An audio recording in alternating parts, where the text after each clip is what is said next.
Assalamualaikum warahmatullahi wabarakatuh. Selamat pagi anak-anak. Apa kabar semua?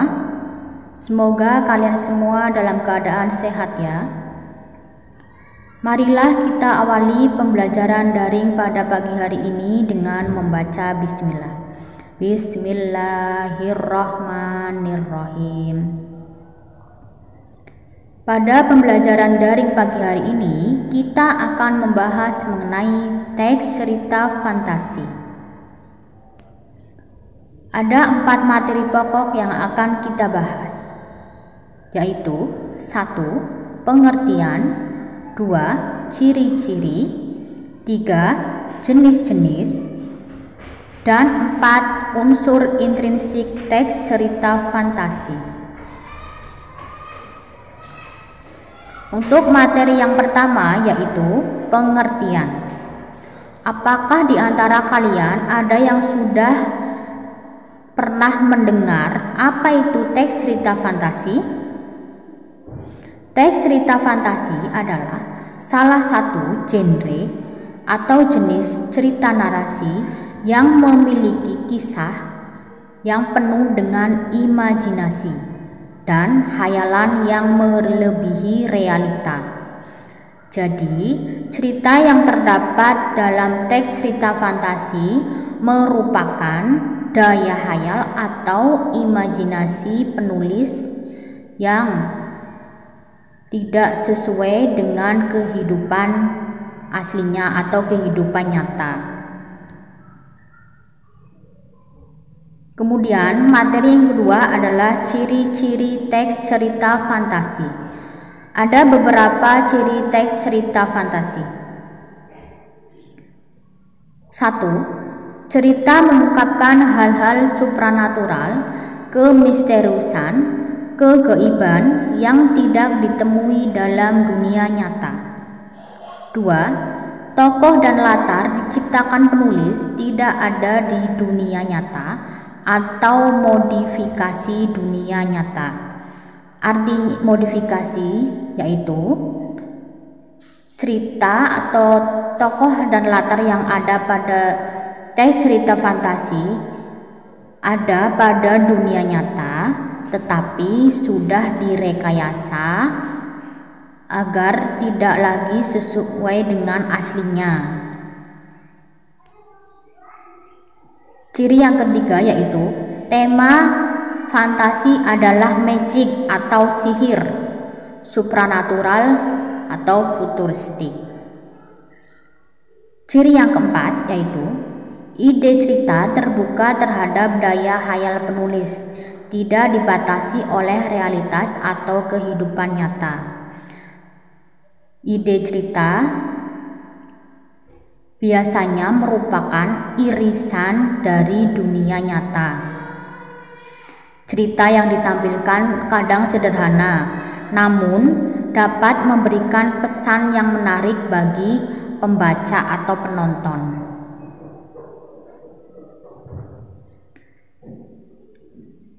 Ciri yang kelima yaitu rangkaian peristiwa teks cerita fantasi menggunakan berbagai latar yang menerobos dimensi ruang dan waktu. Misalnya, tokoh utama bisa mengalami kejadian pada beberapa latar waktu. Contohnya, masa modern dan masa kolonial Belanda. Ciri yang keenam yaitu tokoh dalam cerita fantasi bisa diberi watak dan ciri yang unik yang tidak ada dalam dunia nyata. Misalkan, tokoh diberi ciri tertentu. Tokoh tersebut memiliki kekuatan atau kesaktian tertentu. Atau tokoh tersebut juga bisa mengalami peristiwa misterius yang tidak terjadi pada kehidupan sehari-hari. Ciri yang ketujuh adalah cerita fantasi bersifat fiktif, artinya bukan kejadian yang nyata. Cerita fantasi bisa saja terinspirasi dari dunia nyata, tetapi telah dibumbui imajinasi dan fantasi oleh penulisnya.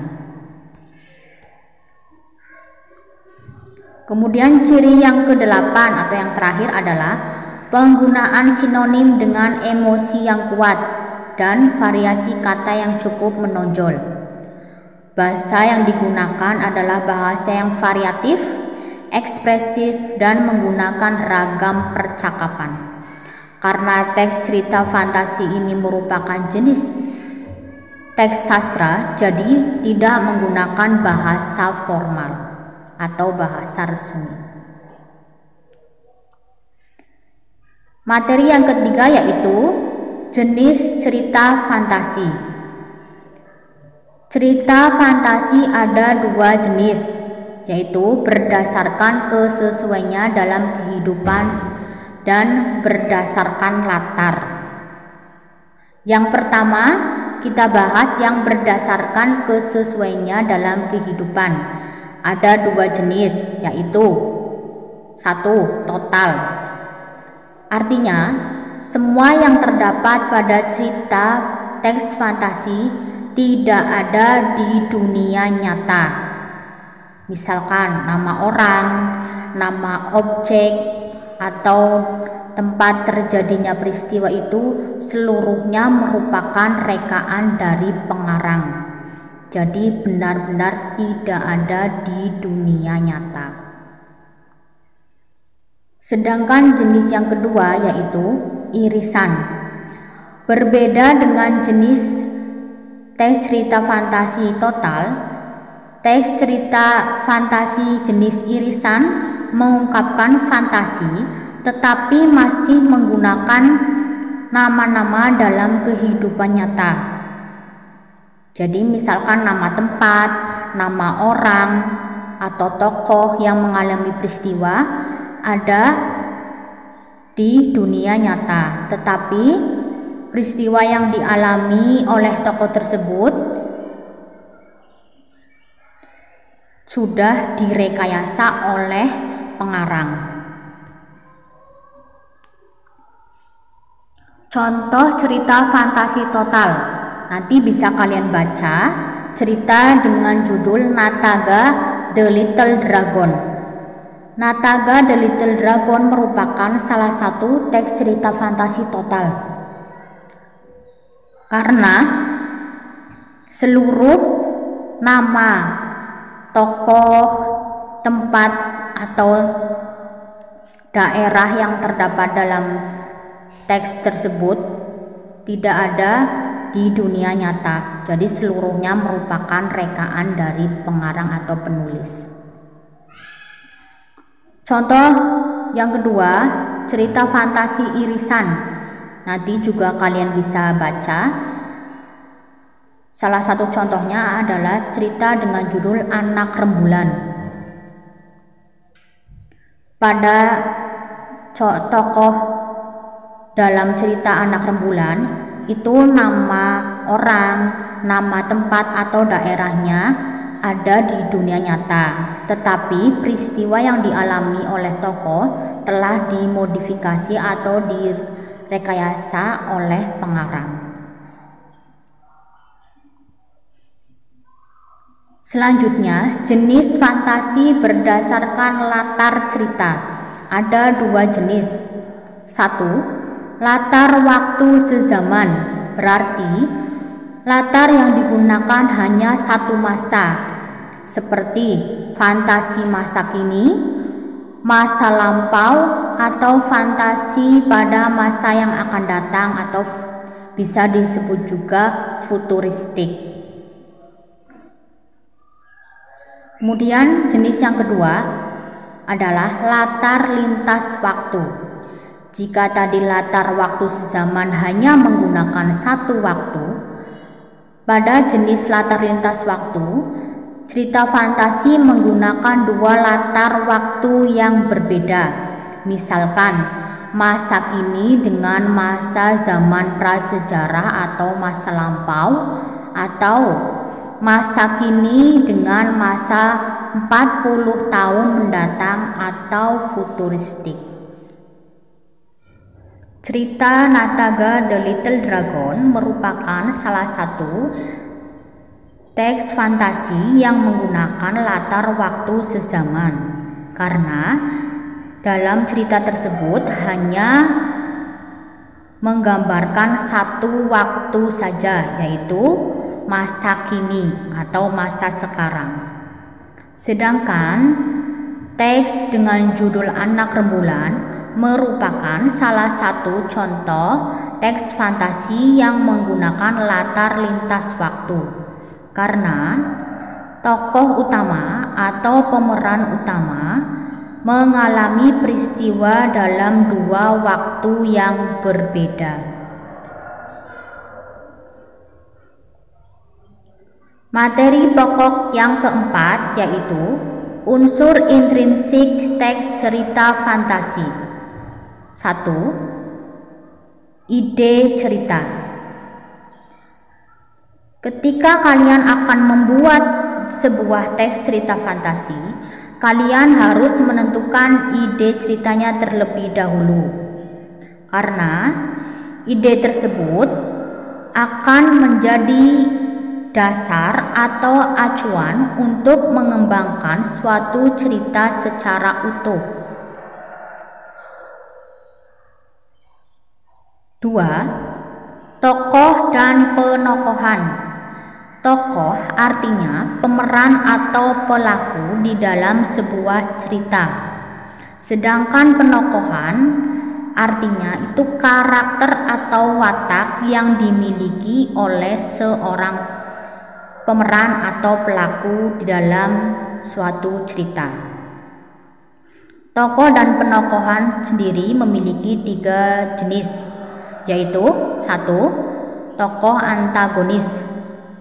Tokoh yang memiliki sifat yang jahat, misalnya pendendam, sirik, dengki, pemarah, dan lain sebagainya. Sedangkan tokoh yang kedua yaitu tokoh protagonis. Berbeda dengan tokoh antagonis, tokoh protagonis ini memiliki watak atau karakter yang baik, misalnya tidak mudah putus asa, suka menolong, penyabar, dan lain sebagainya. Kemudian jenis yang ketiga adalah tokoh tritagonis. Tokoh tritagonis merupakan tokoh sampingan atau tokoh pendukung yang mendukung tokoh utama. Artinya keberadaan tokoh tritagonis ini mendukung cerita atau peristiwa yang dialami si tokoh utama. Tokoh tritagonis sendiri bisa memiliki watak yang protagonis maupun yang antagonis. Jadi, semua pemeran atau pelaku di dalam sebuah cerita itu memiliki watak atau karakter yang berbeda-beda. Kemudian unsur intrinsik teks cerita fantasi yang ketiga adalah alur atau plot, adalah urutan peristiwa dalam suatu cerita yang dialami oleh tokoh. Masing-masing penulis memiliki cara dalam mengembangkan atau mengurutkan peristiwa yang mereka buat.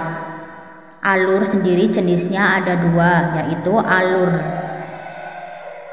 maju atau alur mundur, atau bisa saja campuran dari kedua alur tersebut.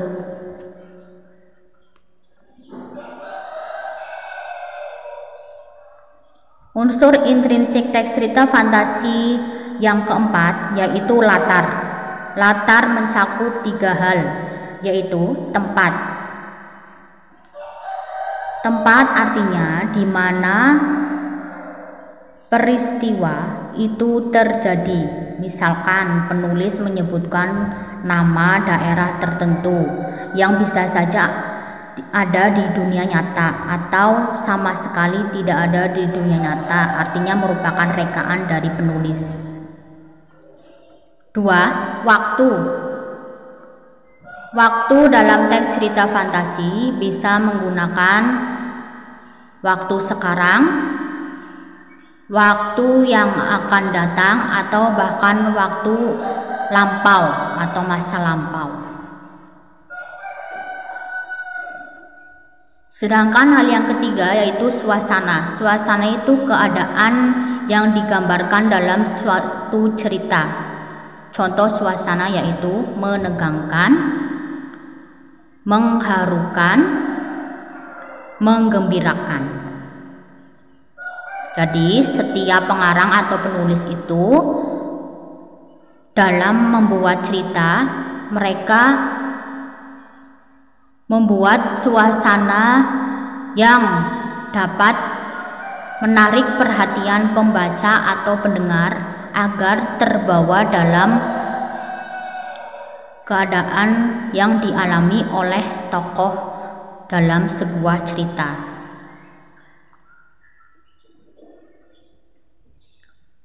Unsur intrinsik teks cerita fantasi yang kelima yaitu sudut pandang. Sudut pandang merupakan cara pandang pengarang dalam mengisahkan sebuah cerita. Sudut pandang bisa menggunakan sudut pandang orang pertama atau orang kedua.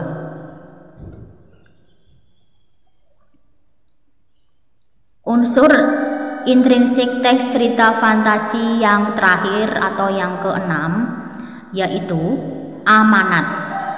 Amanat merupakan pesan yang ingin disampaikan oleh pengarang kepada pembaca atau pendengar. Amanat berkaitan dengan nilai-nilai kehidupan yang dapat disimpulkan dari isi cerita. Setiap pengarang atau penulis dalam membuat cerita itu mereka menyampaikan pesan yang mendalam di dalam cerita tersebut. Bisa saja pengarang atau penulis menyampaikan atau menuliskan langsung amanat dalam cerita atau hanya tergambar saja dalam cerita. Jadi amanat bisa tersurat atau tertulis secara langsung atau bisa saja tersirat, artinya tidak tertulis dalam teks tapi bisa disimpulkan dalam gambaran cerita tersebut.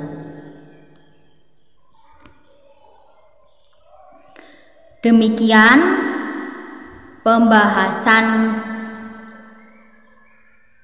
kita pada pagi hari ini.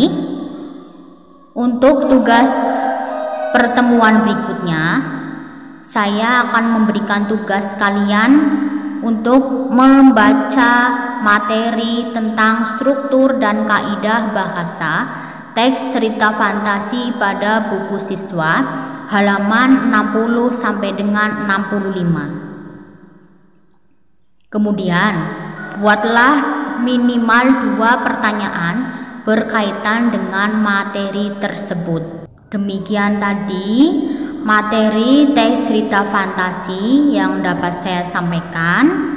Silakan kalian catat materi-materi tersebut dalam buku catatan. Apabila ada materi yang belum kalian pahami, silakan kalian tanyakan, bisa lewat komentar yang ada pada video ini atau bisa bertanya secara langsung pada pertemuan berikutnya.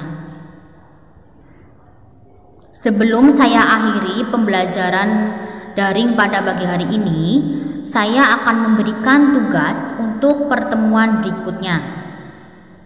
Silakan kalian baca materi tentang struktur dan kaidah bahasa teks cerita fantasi pada buku siswa halaman 60 sampai dengan 65. Kemudian buatlah minimal 2 pertanyaan berkaitan dengan materi tersebut. Ya, setelah membaca, kalian buat minimal 2 pertanyaan. Nanti 2 pertanyaan tersebut kalian ajukan pada saat pertemuan berikutnya. Kenapa saya memberikan kalian tugas untuk membaca? karena saya ingin mengajak kalian untuk mulai dari sekarang membiasakan diri untuk gemar membaca, karena dengan membaca kita banyak sekali memperoleh ilmu.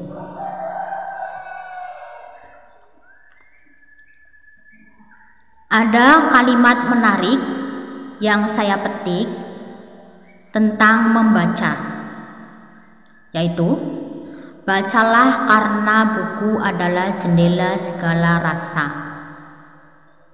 Artinya, dengan membaca buku kita memperoleh banyak sekali rasa. Rasa bahagia, rasa sedih, rasa semangat, dan lain sebagainya. Karena di dalam buku itu terdapat berbagai macam suasana yang dapat kita rasakan ketika kita mau membaca buku tersebut. Jadi mulai sekarang ya, bacalah buku walaupun hanya beberapa baris saja ya. Nanti kalau kalian sudah mau menanamkan kebiasaan membaca ya, kalian akan menyadari betapa pentingnya membaca untuk kehidupan kalian. Demikian yang dapat saya sampaikan pada materi pembelajaran daring hari ini. Marilah kita akhiri pembelajaran daring pagi hari ini dengan membaca hamdalah. Alhamdulillahirabbil alamin. Terima kasih. Semoga apa yang saya sampaikan bermanfaat untuk kita semua. Saya akhiri. Wassalamualaikum warahmatullahi wabarakatuh.